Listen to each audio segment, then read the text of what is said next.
నా పేరు సిహెచ్ శ్రీనివాసులు, అందరూ రాయుడు అని పిలుస్తారు. నేను 2019 సంవత్సరం నుంచి మెంటల్ మేడం వాళ్ళ దగ్గర నమ్మకంగా పనిచేస్తూ ఉన్నాను. అయితే గత 1.5 సంవత్సరం నుంచి నేను రోజు ఇంటికి వెళ్ళేటప్పుడు తాగుతా అంతా చేస్తూ ఉన్నాను. ఇవి నేను హేమంత్ అనే అతనికి చెప్తా ఉన్నాను, ఇంటికి వెళ్ళినప్పుడు తాగుతా ఉన్నాను అని చెప్పేసి. అయిపోయిన తర్వాత నవంబర్ నెలలో టీడీపీ జనసేన సమన్వయ మీటింగ్ జరిగింది. సమన్వయ మీటింగ్ జరిగినప్పుడు టీడీపీ పార్టీ హౌస్కి వెళ్ళాను. పార్టీ హౌస్కి వెళ్ళిన తర్వాత జనసేన పార్టీలో ఉండే పేట చంద్ర అనే అతను, ఎమ్మెల్యే సుధీరెడ్డి మనిషి సుజిత్ ఇద్దరు మాట్లాడుకుంటా ఉంటే నేను వాళ్ళ దగ్గరికి వెళ్ళాను. వాళ్ళ దగ్గరికి వెళ్ళినప్పుడు చంద్ర వచ్చేసి సుజిత్కి నన్ను పరిచయం చేశాడు. మీ ఎమ్మెల్యేకి మీ సీన్ ఉన్నాడు కదా, ఆ విధంగా మా మేడం వాళ్ళకి కుమార్తె రాయుడు 4 గంటల పక్కనే ఉంటాడు అని చెప్పేసి నన్ను అప్పుడు పరిచయం చేసి నా నెంబరు సుజిత్కి తీపించాడు. సుజిత్కి తీపించిన తర్వాత దానికి ఒక్క రోజు నేను రేణుగుంట నుంచి కళాశాలకు వెళ్తా ఉంటే ఆయన బస్టాండ్ దగ్గర చంద్ర బస్టాండ్ దగ్గర ఉన్నాడు. బస్టాండ్ దగ్గర ఉంటే నా మనతో ఇంతవరకు వదులు కాదు అని నేను చెప్పాను. చెప్తే సరే వదులుతాను రాయుడు, వదాం రా, నాకు హేమంత్ చెప్పాడు నువ్వు తాగుతామని చెప్పేసి. మేడం వాళ్ళు కూడా లేదు కదా, తాగుదామనేసి నన్ను కళాశ్రీ ఎస్ఎస్ కళ్యాణ మండపం హైవేలో కళాశ్రీ ఎస్ఎస్ కళ్యాణ మండపం దగ్గరికి తీసుకుని వెళ్ళి మందు తాగిపించాడు. మందు తాగిపించి తాగుతా ఉంటే సుజిత్ ఏమన్నా ఫోన్ చేశాడా అని అడిగాడు. లేదు నాకేం చేయలేదనా అని చెప్పాను. చెప్తానే నాకు జీతం ఎంత ఇస్తారు అవంతా అడిగాడు. నేను 8 వేలు ఇస్తాను నా అవంతా చెప్పాను. చెప్పిన తర్వాత సుజిత్ ఫోన్ చేస్తాడు. ఫోన్ చేసి మేడం వాళ్ళ గురించి విషయాలు అడుగుతాడు. అది చెప్పు, నేను డబ్బులు తీసాను వాడి కాడ అని చెప్పాడు.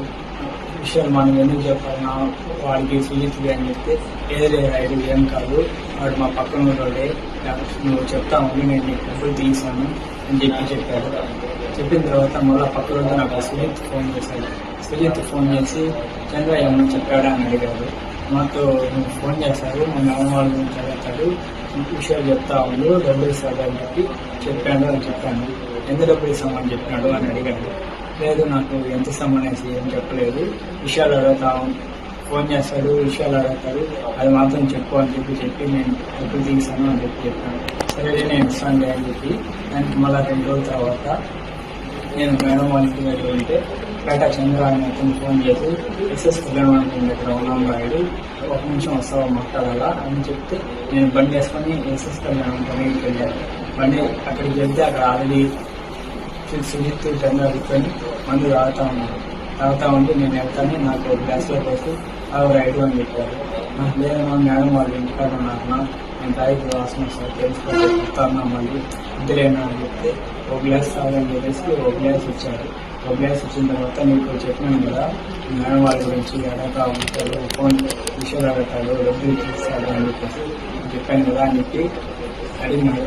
అవును నాకు చెప్పాను నేను చెప్పాను. చెప్పిన తర్వాత 30 లక్షలు ఇస్తాడంటే సుజిత్ విషయాలు చెప్తా ఉంది అని చెప్పాడు. 30 లక్షలు అంత డబ్బులు ఎందుకు నీకు చెప్పావు 8 వేలు చేస్తామని చెప్పేసి నేను ఎప్పుడైనా బయట వెళ్ళి బాగా హ్యాపీగా ఉంటాడు అని చెప్పేసి అప్పుడే నాకు 2 లక్షలు తీసి ఇచ్చాడు. చంద్ర అతను సుజిత్ 2 లక్షల డబ్బులు ఇచ్చాడు. ఆ 2 లక్షల డబ్బులు నేను తీసుకొని నేను ఇంకా డబ్బులకి పడి ఇంకా డబ్బుల కోసం డబ్బుపై ఆసక్తి చేసి ఇంకా 2 లక్షలు ఇచ్చారంటే ఇంకా 30 లక్షలు ఇస్తారు అని చెప్పేసి ఆ డబ్బులు కూడా తీసుకున్నాను అని చెప్పేసి నేను 2 లక్షల డబ్బులు తీసుకొని పార్టీ హౌస్కి వెళ్ళి అక్కడ నా రూమ్లో నా ల్యాప్లో నేను దాచిపెట్టేసి మళ్ళీ ఇంటికి వెళ్ళినప్పుడు ఇంటికాడ పెట్టేసి ఖర్చు పెట్టేస్తా ఉంటే అప్పుడు నాకు సుజిత్ ఫోన్ చేయడం స్టార్ట్ చేశాడు. ఫోన్ చేసి విషయాలు అడుగుతా ఉన్నాడు, ఇక్కడ నాకు ఏం చేస్తున్నాడు అంతా అడుగుతా ఉన్నాడు. నేను మొత్తం నేను చెప్తా ఉన్నాను. చెప్పేసి టికెట్ కోసం ఏమైనా ట్రై చేస్తున్నాడు అవంతా అడిగాడు. అవును మనతో పార్టీ హౌస్కి వెళ్తున్నారు, పార్టీ హౌస్లో మాట్లాడుతున్నారు, నాదేలా మనం మాట్లాడుతున్నారు, అది మొత్తం నేను చెప్పేసి ఇంకా ఎలక్షన్ అంతా అయిపోయింది. సుధీర్ రెడ్డికి టికెట్ వచ్చిన రోజు అన్న వచ్చేసి సుధీర్ రెడ్డిని మాతో సుధీర్ రెడ్డి వీడియో ఒకటి మాట్లాడి ఇప్పుడే కాదు ఇంకో వచ్చే 15 సంవత్సరాలు 20 సంవత్సరాలు మేమే ఇక్కడ ఉంటాము, మమ్మల్ని ఎవరు నుంచి లేదు అని చెప్పి వీడియో మాట్లాడుతూ ఉంటే నన్ను వాళ్ళు చూసి సుధీర్ రెడ్డిని తిట్టారు. వీడియో ఇంకో 6 నెలల ముందు వచ్చేసి టికెట్ తెచ్చుకొని ఓవర్ యాక్షన్ అంటా ఉంటే నేను అప్పుడు వాడికి వాయిస్ మెసేజ్ వాట్సాప్లో రికార్డ్ చేసి వాడికి సుజిత్కి పెట్టాను. సుజిత్కి పెట్టిన తర్వాత చంద్ర వచ్చి నన్ను అడిగాడు, ఇంకా రికార్డ్ అయితే పెట్టామనుకున్నా అనేసి. అవునా సుజిత్ అడిగాడు, దానివల్ల రికార్డ్ ఆన్ చేసి పెట్టాను అని చెప్పాను. చెప్పింది సరేలే అనేసి తర్వాత మళ్ళీ ప్రచారాలు చేసేటప్పుడు రోజు ఫోన్ చేసి అడుగుతాను, ఏమేమి మాతో పాటు రావడం లేదు, ప్రచారాలు ఇవి నేను సపరేట్గా ఎందుకు చేస్తున్నాడు అంతా అడుగుతా ఉన్నారు. లేదు ఆయన సూర్యుడు ఫోన్ చేయడం లేదు అనేసి మేడం అది రావడం లేదు అనేసి నేను చెప్తా ఉన్నాను. 2 సార్లు పేట చిరంజీవి షాప్ ఎదురుగా బైక్ పార్కింగ్ దగ్గర కూడా నేను సుజిత్ 2 సార్లు చంద్ర ముగ్గురం కలిసి 2 సార్లు అక్కడ మాట్లాడుకుంటా ఉన్నాను. లెక్చర్లకు రావడం లేదు ఏమి అని అడుగుతా ఉంటే అవి మాట్లాడతామంటే అవి మేము ముగ్గురం మాట్లాడుతున్న విషయాలు కూడా పేట చిరంజీవి షాప్ గురించి హేమంత్ రాము ఒకసారి చూశారు. మన హేమంత్ రాము మన తోట సురేష్ కూడా ఒకసారి చూశారు. చూసి మమ్మల్ని అయితే ఏం అడగలేదు. మేము వాళ్ళు ఉండేది నేను గమనించాను. మళ్ళీ ప్రచారాలు మళ్ళీ రావడం లేదు. మళ్ళీ నామినేట్ ఎలక్షన్ అంతా అయిపోయిన తర్వాత నాకు మళ్ళీ డబ్బులేమీ లేదు. నేను నా ఫోన్కి కొంచెం ఇబ్బందిగా ఉండి నేను చంద్ర షాప్ దగ్గరికి వెళ్ళాడు. ఏం నా 30 లక్షలు ఇస్తామని చెప్పినాను అనేసి నేను విషయాలన్నీ చెప్పాను కదా, నాకు కొంచెం ఇబ్బందిగా ఉన్నది, నాకు డబ్బులు అర్జెంట్ కావాలి అని చెప్తే పక్కన సరే అయ్యాడు. నేను సుజిత్గా మాట్లాడి చెప్తాను రేపు రా అని చెప్పాడు. సరే అనేసి నేను అప్పుడు ఇంటికి వెళ్ళిపోయేసి మళ్ళీ పక్క రోజు చంద్ర షాప్ దగ్గరికి వెళ్ళాను. షాప్ దగ్గరికి వెళ్ళి ఏమన్నా మాట్లాడినాను అంటే మాట్లాడినాను పలా రమ్మన్నాడు అనేసి నేను బస్టాండ్ పక్కన గవర్నమెంట్ హాస్పిటల్ సమయంలో నుంచి అక్కడ గుంతలగడ్డ ఎస్ఎస్ కళ్యాణ మండపం నుంచి ఎంజిఎం హాస్పిటల్ నుంచి రిలయన్స్ పెట్రోల్ బంక్ అట్లా శివనారపాలెము అక్కడ డ్యామ్ దగ్గరికి తీసుకుని వెళ్ళాడు. చంద్ర తీసుకుని వెళ్ళి అక్కడ ఆల్రెడీ సుజిత్ ఉన్నాడు పెట్టుకుని ఉంటే ఏం మాతో డబ్బులు ఇస్తామని చెప్తున్నాడు కదా మా వాడికి అని చెప్పే లోపల వాడు నాకు 20 లక్షలు ఇచ్చాడు. 20 లక్షలు ఇచ్చే లోపల నేను చంద్ర అన్నాడు, నేను నువ్వు తీసాను 30 లక్షలు కన్నా మళ్ళీ నాకు 20 లక్షలు ఇచ్చారు అని చెప్తే లేదు దానికి ఆయన సూర్యరెడ్డితో మాట్లాడతారంట, ఇంకో పని వచ్చేదారంట, ఆ పని చేసిన తర్వాత ఆయన ఇస్తారంట 30 లక్షలు అని చెప్పి ఇప్పుడు అలా 20 లక్షలు పెట్టుకో అని చెప్పేసి ఇమ్మని చెప్పాడు అని చెప్పి సుజిత్ చెప్పాడు. సరే అనేసి నేను ఆ బ్యాగ్ తీసుకొని వెళ్తా ఉన్న టైంలో ఆయన చంద్ర వచ్చేసి వద్దురాయుడు ఈ డబ్బులు తీసుకొని పోవద్దు, నువ్వు తీసుకొని పోయినావు ఎక్కడైనా పెట్టావంటే ఎవరైనా చూసారంటే మనం అందరం లిస్టులో పడతాము, మన గురించి ఎవరైనా నువ్వు ఎక్కడ ఈ డబ్బులు దాచి పెట్టుకోలేవు, నువ్వు అడిగినప్పుడు చెప్పు, దీనికి అవసరం పడినప్పుడు చెప్పు, నేను ఇస్తా ఉంటాను, నేను కూడా ఏదైనా వాడుతూ ఉంటే నాకు అది పెట్టుకుంటాను అని చెప్పేసి దాంట్లోంచి నాకు ఇంకో 2 లక్షలు తీసిచ్చాడు. 2 లక్షలు తీసిచ్చి నన్ను మళ్ళీ ఏలియన్ రూట్లోనే వాళ్ళ షాప్ దగ్గర వెళ్ళిపోయి ఆయన షాప్లోకి వెళ్ళినాడు. నేను ఆ 2 లక్షలు తీసుకొని ఇంకా నేను మా ఊరికి బయలుదేరి వెళ్ళిపోయేసి 2 రోజుల తర్వాత నేను ఒక సిమ్ మార్చి వాళ్ళకి సుజిత్ ఆ నెంబర్ తెలియకుండా ఉండేలోపు బీజేపీ విజయ్ అనే అతనితో పాటు ఒకసారి మా ఊరికి వచ్చాడు. మా ఊరికి వచ్చి విజయ్ మా ఊరికి వచ్చి నాతో మాట్లాడినాడు. సుజిత్ వచ్చేసి నాతో ఏమీ పోవడం లేదంటే నేను అక్కడికి ఆయన అడిగాడు. అవును నేను రోజు ఇంటిగా మీకు వస్తానని చెప్పాను, దానికి వద్దన్నాడు. నేను సరైన సిద్ధమని అయిపోయాను అని చెప్పాను. లేదు అట్లా పోకపోతే అట్ట నేను ఎమ్మెల్యే 30 లక్షలు ఇస్తానని చెప్పి ఇంకో పని చెప్తానని చెప్పాను కదా, పోతే నేను ఆ పని చేయగలుగుతావు, పోకపోతే అట్లా పోవాలని ఇస్తున్నానికి అని చెప్పాడు. వాడు చెప్పిన తర్వాత సరిగ్గా వెళ్తాను అని చెప్పాను. ఇప్పుడు వాడతాను లేదు నెంబర్ నాకు వెళ్ళి అని అడిగాడు. వాడు అడిగేలోపు నేను అప్పుడు కొత్త సిమ్ తీసుకోండి, ఆ కొత్త సిమ్ నెంబర్ వాడికి ఇచ్చాను. వచ్చిన తర్వాత ముందులాగా మళ్ళీ ఫోన్ చేసి ఎప్పుడైతే నాకు వేరే విషయాలు చదువుతా ఉన్నారు, నేను చెప్తా ఉన్నాను, ఒకసారి ఉన్నట్టుండి మీ సార్ని చంపేమన్నాడు ఎమ్మెల్యే అని చెప్పాడు. వాడు చెప్పిన తర్వాత నేను 2 సార్లు కార్లో వెళ్ళేటప్పుడు ట్రై చేశాను చంపేస్తాను అనేసి, కానీ అది ఎదురుక నేను వెళ్ళిపోయి మేడం వాళ్ళని మార్చి ఇంకా కావాలనే చేస్తాను వాళ్ళు అంత నువ్వు డ్రైవింగ్ వెళ్ళి అమౌంట్ దిగుదా అని చెప్పేసి నేను అప్పుడు డ్రైవింగ్ వెనకాల చదివి దాని తర్వాత నాకు డ్రైవింగ్ వేయకుండా వేరే పని పెట్టుకున్నాను. నేను సుజిత్కి చెప్పాను, నాతో చేస్తానండి. అది చేసి నాకు కారు ఇవ్వడం లేదు, డ్రైవర్ని మార్చేసినారు అని చెప్పాను. చెప్పిన తర్వాత నేను సరేలే అనేసి గమనైపోయిన తర్వాత ఏప్రిల్ 6వ తారీఖు నాకు నైట్ ఫోన్ చేసి కోకోకోలా ఫ్యాక్టరీ దగ్గర రూమ్లోకి రమ్మని చెప్పారు. నేను అప్పుడు ఇంటికి ఆఫీస్ దగ్గర ఆలస్యంలో పార్టీ ఆఫీస్ నుంచి మా ఊరు ఆర్చికాడికి వెళ్ళి అక్కడ అతని కోసం వెయిట్ చేస్తా ఉన్నాను. వెయిట్ చేస్తా ఉంటే సిటీకి వచ్చి తీసుకొని వెళ్ళారు. అది వచ్చేసి మన కోకోకోలా ఫ్యాక్టరీ ఆపోజిట్ లో ఒక ఇల్లు లాగా ఉంటుంది, ఆ ఇంటి గాడికి తీసుకొని వెళ్ళారు. తీసుకొని వెళ్ళిన తర్వాత చంద్రబాబు కూడా వచ్చారు. అక్కడికి వచ్చి మామూలుగా మందు తాగుతా ఉన్నాము. నైట్ తాగుతా ఉంటే సుజిత్ చేసి చంద్రాన్ని అడిగాడు, ఇంకా మీ వాడికి ఇచ్చిన డబ్బులు ఇంకా ఇచ్చేసినావా లేదా అని అడిగాడు. లేదు నాకడే ఉన్నది, అడిగినప్పుడు ఇస్తాను అని చెప్పాడు. వాటితో ఎందుకు నువ్వు అన్నదానం చేస్తాను లేదు అనేసి సుజిత్ చంద్రాన్ని అడిగాడు. లేదు ముందు అంటే అప్పుడు వ్యాపారాలు బాధ్యతనే చేసినాము, ఇక్కడ కుదరడం లేదు, ఆ డబ్బుల్లో ఇచ్చిన డబ్బుల నుంచి చేస్తున్నాను అని చెప్పాడు. మీ మేడం వాళ్ళు బర్త్డే వస్తుంది, ఏం ప్లాన్ చేస్తున్నారు అని అడిగాడు. అడిగిన తర్వాత ప్రోగ్రామ్ ఏం లేవు, ప్రోగ్రామ్ అనుకోవడం లేదు, ఇంకా ఏం ప్లాన్ చేయలేదు అని చెప్పాడు. సరే మీ వాళ్ళని అమ్మచ్చా రికార్డు అమ్మచ్చు చేస్తున్నాను మాట్లాడేది కొంత అడిగినాడు. లేదు కొంత ఏం చేయలేదు అని చెప్పాడు. చెప్పిన తర్వాత అతని చంద్రాన్ని అతనికి ఫోన్ వచ్చేవాడు పోయి ఫోన్ మాట్లాడతా అట్లే చెప్తున్నాడు. అలాగే నాకు మంది ఎక్కువైపోయి నేను పని చేసే టైంలో సుజిత్ వచ్చేసి నాకు ఫోన్ తీసుకున్నాడు. నాకు ఫోన్ తీసుకొని ఏదో నైట్ మొత్తం చూశాడు. చూసిన తర్వాత నేను అప్పుడు పని చేశాను. తర్వాత లేసి ఫోన్ చేసేటప్పుడు ఛార్జింగ్ అయిపోయి మళ్ళీ అతనే కేబుల్ ఇచ్చాడు. కేబుల్ ఇచ్చి ఛార్జింగ్ పెట్టుకుంటా ఉంది. అర్ధగంట ఛార్జింగ్ పెట్టుకుని నేను తిరుపతికి వెళ్ళాను హాస్పిటల్ కాదు. తిరుపతికి వెళ్ళిన తర్వాత మళ్ళీ ఫోన్ చేశాడు సుజిత్.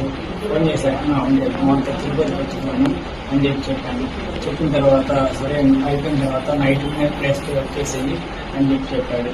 సరే అనేసి నేను అక్కడ అయిపోయిన తర్వాత నాతో పవన్ అనే అతను అంటే అతన్ని వాడికి మెట్టుకండే దగ్గర టిప్పను అంతా తీపిచ్చి వాడికి మందు తీసుకోమని చెప్పేసి వాడికి చెప్పి ఆర్చికార్డు తీసేసి వాడిని పంపించేసి సుజిత్ వచ్చి నన్ను ఆ రూమ్ కాడికి తీసుకొని పోయాడు. రూమ్ కాడికి తీసుకొని పోయి బిర్యానీ మందు అంతా తీసుకొని వచ్చి తాగుతా ఉండి తింటా ఉండే టైంలో మధ్యాహ్నం టైంలో ఎమ్మెల్యే సూర్యరెడ్డి ఆ రూమ్ దగ్గరికి వచ్చాడు.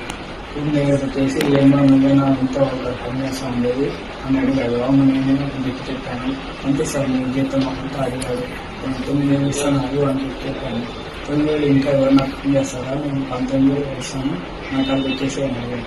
లేదు మా మేడం వాళ్ళకి 10వ వచ్చిన తర్వాత 6 ఇల్లు కొనిస్తామని చెప్పారు. దానికోసం నేను అడిగాను. మా ఇంట్లో ఇక్కడే ఉన్నామని చెప్పారు అని చెప్పాను.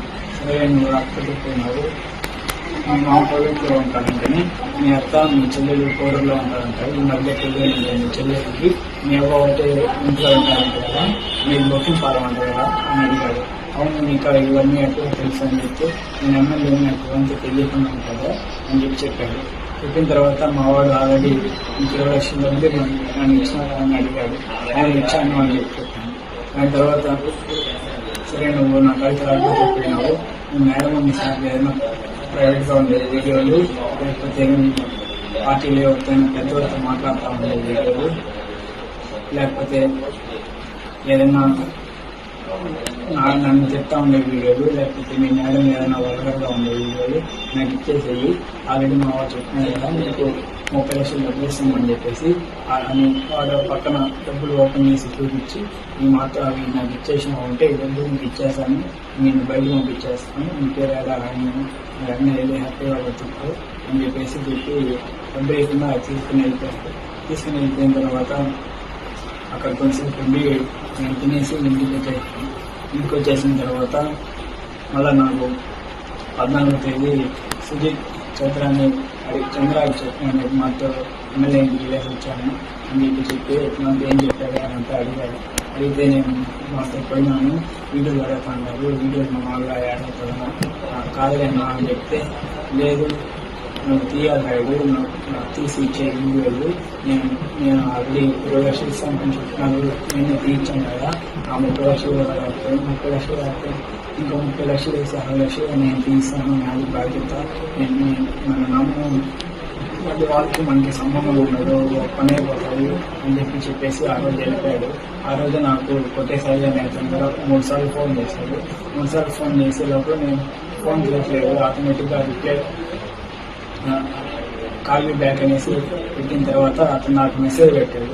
మేము మనతో సుజిత్ ఎమ్మెల్యే ఇంటికి తీసుకున్నాడంటే మాట్లాడినామంటే కదా, ఆ వీడియో తీసి చేరాడు. అంటే సుజిత్ చంద్ర ఆల్రెడీ ముందు మాట్లాడుతూ ఉన్నారు వీడియోల గురించి, మేము ఆల్రెడీ నేను ముందు విషయాలు చెప్తాను అంతా ఆల్రెడీ మాట్లాడుతూ ఉన్నాను అని నాకు మెసేజ్ పెట్టాడు. మొత్తం ఆ వీడియోలు తీసిచ్చేది మనం మనం కలిసి ఉండాలి, ఎప్పుడు వాళ్ళని ఊర్లోంచుతామని వాళ్ళు ఆ వీడియోలు తీసిచ్చే వాళ్ళు అవుతుంది అనేసి నాకు మెసేజ్ పెట్టాడు. అన్నా నాకు మెసేజ్ ఏం పెట్టద్దు, నా ఫోన్ ఎప్పుడు అకౌంట్ తీసుకుంటారో తెలియదు, ఏదైనా ఉంటే చంద్ర అని చెప్పి చంద్ర నాకు చెప్తాడు అని చెప్పాను. చెప్పిన తర్వాత సరే అనేసి దాని తర్వాత 23వ తారీఖు వరకు నేను అప్పటి వరకు నేను వీడియో ఏం తెలియదు. 23వ తారీఖు సుజిత్ నాతో డైరెక్ట్గా మాట్లాడి ఏమి ఎమ్మెల్యేని మాట్లాడిన తర్వాత ఏమి పట్టలేదా అనేసి బెదిరించి మీ ఇంట్లో గురించి అంతా మాకు తెలుసు అని చెప్పిన వారు ఏంటి నువ్వు ఉన్నావు, మేము మా గురించి మీకు తెలియదు, అప్పుడు మీ మేడం కాదు బోర్డు తీసిన వారు మేమే, మా గురించి నీకు పూర్తిగా తెలియదు, మేము ఇంట్లో నుంచి నాకు అడ్డేస్తాము, ఏడాదిన్నర మొత్తం చెప్పాను కదా, లేదంటే నువ్వు మీరు మాట్లాడుతుంది అంతా నా రికార్డులు ఉండవు, నేను బయట పెట్టేస్తాను, బయట పెట్టానంటే మీ మేడం నేను ఏం చేయాలో చేస్తారు, అందరూ తెచ్చుకోవద్దు, మీరు పోలీస్ స్టేషన్కి అయినా కూడా ఏం చేయలేదు, మీ మేడం వాళ్ళు ఏం చేయలేదు, ఏం చెప్తే అదే చెప్తారు అని చెప్పేసి నాకు మర్యాదగా ఇచ్చేది ఎప్పుడు సత్వం అడిగాడు. ఇప్పుడంతా బర్త్డే ఉన్నది 25వ తారీఖు, నాకు ఫుల్ పని ఉన్నది అవ్వదు, మళ్ళీ ఇస్తాను 26వ తారీఖు అట్లా ఇస్తాను అని చెప్పాను. చెప్పిన తర్వాత 26వ తారీఖు ఇంట్లో ఎవరు లేదు, ఆయన ఒక సోఫాలో వెళ్తుంటే నేను కొన్ని కాలానికి చిన్నట్టు కూర్చొని నా ఫోన్ బ్యాక్గ్రౌండ్ వీడియో రికార్డ్ అయ్యి అప్పుడు వీడియో ఆన్ చేసుకొని 2 నిమిషాల మధ్యలో వీడియో పెట్టే లోపల నా ఫోన్కి వాట్సాప్లో ఏదో మెసేజ్ వచ్చింది. మెసేజ్ వచ్చే లోపల అది సౌండ్ వచ్చి అక్కడ తీసుకొని చదివిస్తాను అని చెప్పి చదువుతున్న టైంలో వీడియో చేసి ఫోన్లో వీడియో చేశాను. నాకు పని చేసింది, నేను సుజిత్ ఫోన్ చేశాను, అంత వీడియో తీస్తా ఉంది, నేను దొరుకుతున్నాను, ఏం చేయాలి ఇప్పుడు అని చెప్తే నువ్వేమని చెప్పావు అని అడిగాడు. నేనేం చెప్పలేదు, నేనేం మారలేదు, అడిగితే ఏం చెప్పలేదు, నాకు భయంగా ఉన్నది అని చెప్పాను. చెప్పిన తర్వాత మా అమ్మేం చెప్తే బాగుండదు, నాకు ఆల్రెడీ ముందే చెప్పాను కదా, నేను ఏంటంటే మా ఫ్రెండ్స్ వాళ్ళు నేను చెప్పేస్తాను, నేను ఎమ్మెల్యే ఉన్నాడు లేకపోతే నేనున్నాను, మా మీద చెప్తూ ఉంటే బాగుండదు అని చెప్పేసి నేను సౌండ్ రావాలి వాడు ఫోన్ కట్ చేసిన తర్వాత నేను ఏం చేయాలో తెలియక నేను ఒకటే సాయి అని అతను మెసేజ్ పెట్టాను. మనతో వీడియో గురించి తీస్తాను దొరుకుతున్నాను, ఏం చేయాలి నన్ను వాడు ఏం రిప్లై లేదు. దాని తర్వాత నేను డేటా చంద్ర మెసేజ్ పెట్టాను, ఆయన మనతో వీడియో తీస్తాను దొరుకుతున్నాను అని లోపల ఆయన అవునా ఎక్కడ అయిపోయినావు రాదు, నన్ను చెప్పద్దు, డబ్బులు నేను తీసాను, నేను అకౌంట్ తప్పించుకొని వచ్చేసేది అని చెప్పాడు. చెప్పిన తర్వాత నేను ఆ రోజు ఎమ్మెల్యే కూడా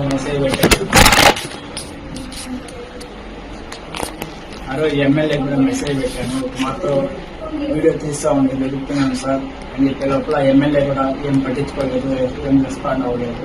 ఇంకా నాకు ఏం చేయాలో తెలియక 2 రోజులు ఆలోచించేసి నేను తెలియకుండా చేసినాను అని చెప్దామనేది అది డబ్బులు క్లిక్ అయితే ఆన్ అయిపోయిందని చెప్పాను. దానికి లేదు, ఒప్పుకోలేదు, మేడం వాళ్ళు నమ్మలేకుండా వాళ్ళు ఏం చేయాలో తెలియక నేనే తీసినాను అని చెప్పాను.